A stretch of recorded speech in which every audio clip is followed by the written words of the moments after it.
শুধু এই তিনটে কথা মনে রাখবে, তাহলে কেউ তোমায় কোনোদিন কোনো ক্ষতি করতে পারবে না।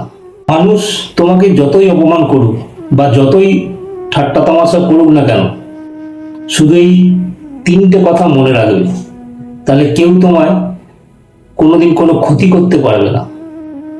1 নম্বর, অপমানের জবাব কথা দিয়ে নয়, সফলতা দিয়ে দাও। যারা তোমাকে ছোট করার চেষ্টা করে তাদের নিজের উন্নতি ও সাফল্যের মধ্যে চুপ করিয়ে দাও, যে তুমি নিজের সাফল্য হও, তারা তোমার এই সাফল্যতা থেকে চুপ হয়ে যাবে। মনে রাখবে, কুকুর কিন্তু চিৎকার করে, ঘেউ ঘেউ করে, কিন্তু হাতি নিজের চাল পরিবর্তন করে না। 2 নম্বর, নিজের উপরে ভরসা রাখো। প্রতিদিন নিজেকে আগের চেয়ে একটু একটু করে উন্নত করো। যে মানুষ পরিশ্রমশীল হয় সে শক্তিশালী হয়, তাকে নিয়ে করা ঠাট্টা বেশি দিন টেকে না। আর 3 নম্বর,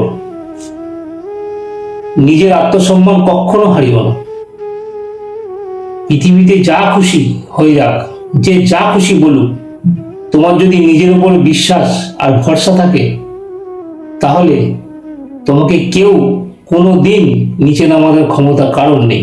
কেউ নিচে নামাতে পারবে না, সে যতই চেষ্টা করুক।